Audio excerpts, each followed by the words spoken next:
C'est un maire inquiet que l'on retrouve, mais il vient rassurer tout de même les voisins immédiats de ce fait divers. Comment tu te sens là? Un peu soulagé et en même temps stressé de toutes ces histoires, quoi. Ouais. On espère enfin que ça va pouvoir se calmer. Ouais. Le bruit, Plus de bruit, plus les voitures, de nuisances, plus de drogue, plus d'alcool à foison, les insultes. insultes, agressions verbales et physiques. J'ai appris qu'il y avait des jeux aussi. Oui, poker, avec de l'argent.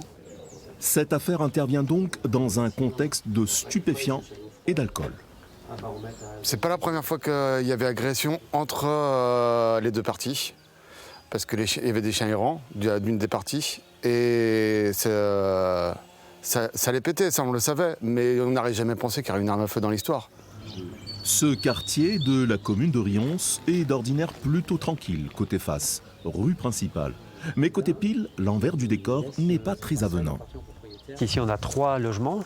Donc, un logement où il y a de l'activité illicite, un autre logement, jamais de problème, et un troisième ici même. Donc, le locataire ici a été blessé avec son ami, et le tir venait de la gauche vers ici, a priori, d'après ce que j'en sais. On ne connaît pas le mobile de l'homme qui a tiré sur les 2 personnes. En revanche, dans ce contexte-là, c'est un fond de trafic de drogue, de règlement de compte. Voilà, donc c'est tout ce que je peux dire à ce jour. La baisse du prix de certaines drogues les rend plus accessibles, même en zone rurale. Le maire, pour sa part, fait tout ce qu'il peut pour enrayer ce trafic, mais pour cela, il espère plus de moyens de la part des autorités.